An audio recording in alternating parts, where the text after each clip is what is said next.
for another story. This one's called Axe Murder Hollow, narrated by yours truly.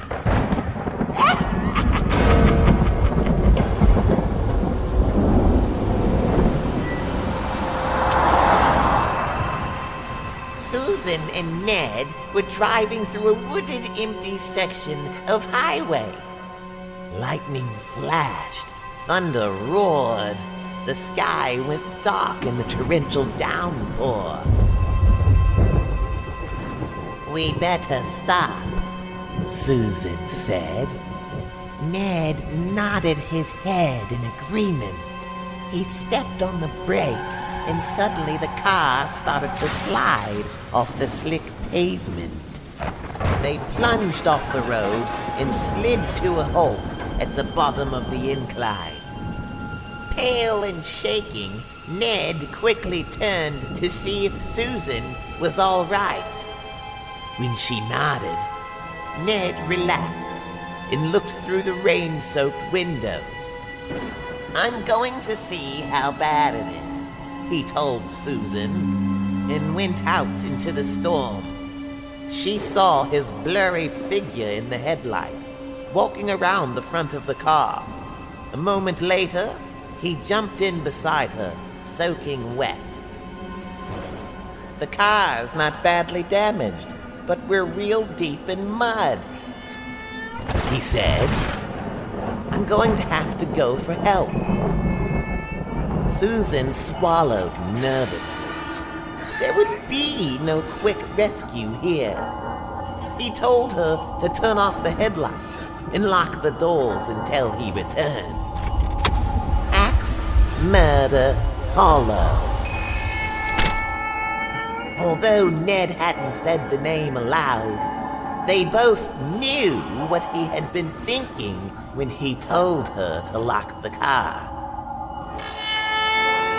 This was the place where a man had once taken an axe and hacked his wife to death in a jealous rage over an alleged affair. Supposedly, the axe-wielding spirit of the husband continued to haunt this section of the road.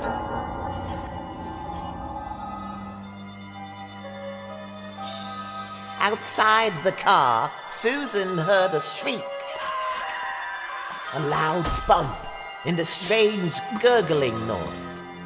But she couldn't see anything in the darkness. Frightened, she shrank down into her seat. She sat in silence for a while. And then she noticed another sound.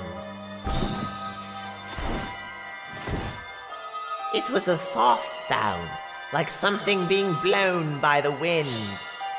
Suddenly, the car was illuminated by a bright light.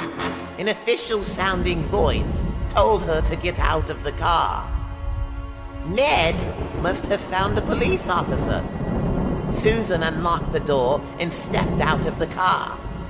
As her eyes adjusted to the bright light, she saw it. Hanging by his feet from the tree next to the car was the dead body of Ned. His bloody throat had been cut so deeply that he was nearly decapitated. The wind swung his corpse back and forth so that it thumped against the tree. Susan screamed and ran toward the voice and the light.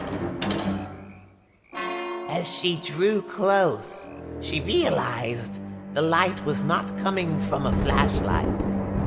Standing there was the glowing figure of a man with a smile on his face and a large, solid, and definitely real axe in his hands. She backed away from the glowing figure until she bumped into the car. "Playing around when my back was turned," the ghost whispered, stroking the sharp blade of the axe with his fingers. "You've been very naughty." The last thing she saw was the glint of the axe blade in the eerie, incandescent light.